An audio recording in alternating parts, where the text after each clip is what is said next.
Welcome to mega nine TV burning topic. పశ్చిమాసియాలో మరో యుద్ధం రానుందా? ఇరాన్ తీరు ఇప్పుడు ప్రపంచాన్ని ఆందోళనకు గురి చేస్తుందా? ఇరాన్పై ఇజ్రాయెల్ దాడికి రెడీ అవుతుందనే వార్తల్లో నిజమెంత? అటు అమెరికాకు ఇరాన్ ఇచ్చిన వార్నింగ్ ఏంటి?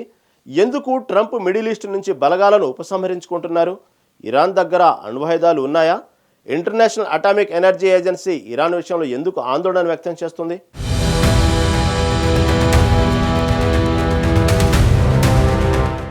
పశ్చిమాసియాలో యుద్ధం మేఘాలు కమ్ముకుంటున్నాయి.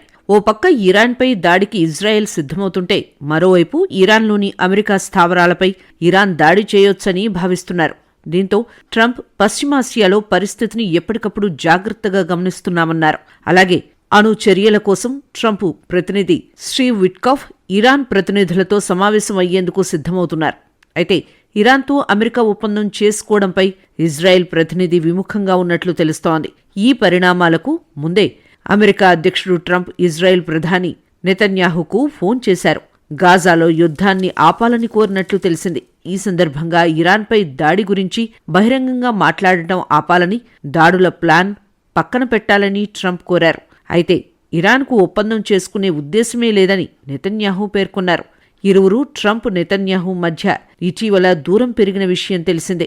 ట్రంప్ పశ్చిమాసియా పర్యటన సందర్భంగా ఇజ్రాయెల్కు ప్రాధాన్యం ఇవ్వలేదు. అణు చర్చలు విఫలమైతే ఇజ్రాయెల్ ఇరాన్పై దాడి చేయొచ్చని వార్తలు వెలువడుతున్నాయి.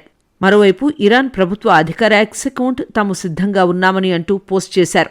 ఈ క్రమంలో ట్రంప్ ఇరాక్లో ఉన్న దౌత్య సిబ్బంది, సైనిక కుటుంబాలు వెనక్కి రావాలని ప్రకటించారు. యూకే మారిటైమ్ ట్రేడ్ ఆర్గనైజేషన్ నౌకలకు హెచ్చరికలు జారీ చేసింది. పర్షియన్ గల్ఫ్, హర్మూజ్ జలసంధి, ఒమన్ తీరంలో అప్రమత్తంగా ఉండాలని పేర్కొంది. ప్రపంచ చమురు వాణిజ్యానికి ఈ మార్గం అత్యంత కీలకం.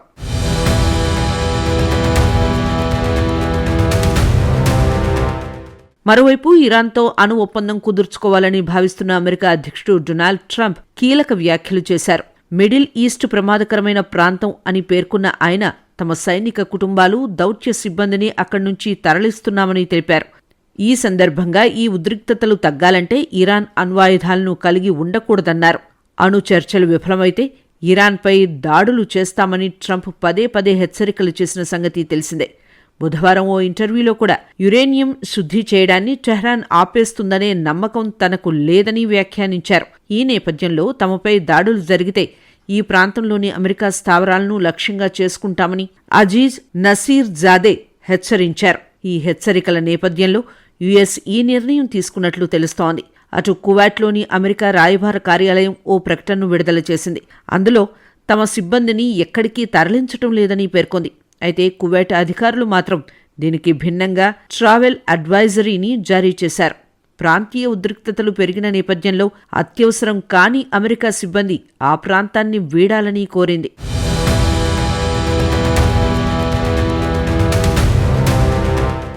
ఇరాన్ అణ్వాయుధ కార్యక్రమం అనేక దశాబ్దాలుగా అంతర్జాతీయ సమాజంలో వివాదాస్పదంగా ఉంది. దీనిపై తీవ్ర విమర్శలు వస్తున్నాయి. ఇరాన్ తన అణు కార్యక్రమం శాంతియుత శక్తి ఉత్పత్తి కోసమేనని చెప్పినప్పటికీ అణ్వాయుధాల తయారీ సామర్థ్యాన్ని అభివృద్ధి చేస్తోందనే అనుమానాలున్నాయి. 2015లో జేసీపీఓఏ ఒప్పందం కుదిరినప్పటికీ 2018లో అమెరికా ఈ ఒప్పందం నుంచి బయటకు వచ్చేసింది. అటు ఇరాన్ తన యురేనియం నిల్వలను పెంచుకోవడం కూడా ఆందోళన కలిగిస్తోంది. అక్టోబర్ 2023 ఐఏఈఏ నివేదిక ప్రకారం ఇరాన్ యురేనియం నిల్వలు జేసీపీఓఏ పరిమితులను 22 రెట్లు అధిగమించాయి. ఇది అణ్వాయుధ తయారీకి సరిపోతుందని అంచనా. ఇరాన్ ఎన్పీటీ బాధ్యతలను ఉల్లంఘించిందని, ఐఏఈఏ తనిఖీలను అడ్డుకుంటోందని అమెరికా, ఇజ్రాయెల్ వంటి దేశాలు ఆరోపిస్తున్నాయి. తాజాగా అణ్వస్త్ర వ్యాప్తి నిరోధక నిబంధనలను ఇరాన్ ఉల్లంఘిస్తోందని ఐఏఈఏ గుర్తించింది. ఈ మేరకు ఫ్రాన్స్ ప్రవేశపెట్టిన తీర్మానాన్ని ఐఏఈఏ బోర్డు గవర్నర్లు ఆమోదం తెలిపారు. తాజా పరిణామం ఇరాన్పై తీవ్ర ప్రభావం చూపించే అవకాశాలు కనిపిస్తున్నాయి. ఈ ఏడాది ఇరాన్పై ఐక్యరాజ్యసమితి విధించిన ఆంక్షలను పొడిగించే అవకాశం ఉంది.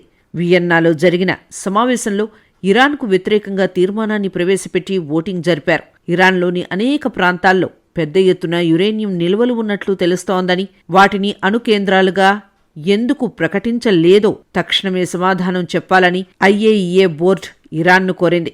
అక్కడ లభ్యమైన ఆధారాల ద్వారా 2003 వరకు ఇరాన్ రహస్య అణ్వాయుధాలను అభివృద్ధి చేసిందని నిరూపించవచ్చని పాశ్చాత్య దేశాలు చెబుతున్నాయి. ఇరాన్పై ఫ్రాన్స్ తీర్మానం ప్రవేశపెట్టగా బ్రిటన్, జర్మనీ, అమెరికా దేశాలు వాటిని ఆమోదించాయి.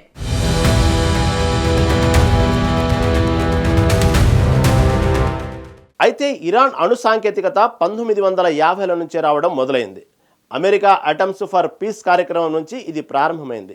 ఇందులో ఇరాన్కు తొలి పరిశోధన రియాక్టర్ అందించబడింది. 1979 ఇరానియన్ విప్లవం తర్వాత ఈ సహకారం ఆగిపోయినప్పటికీ ఇరాన్ రహస్యంగా అణు కార్యక్రమాన్ని కొనసాగించింది. 1980లో పాకిస్తాన్ నుంచి ఇరాన్ కొంత టెక్నాలజీని సంపాదించింది.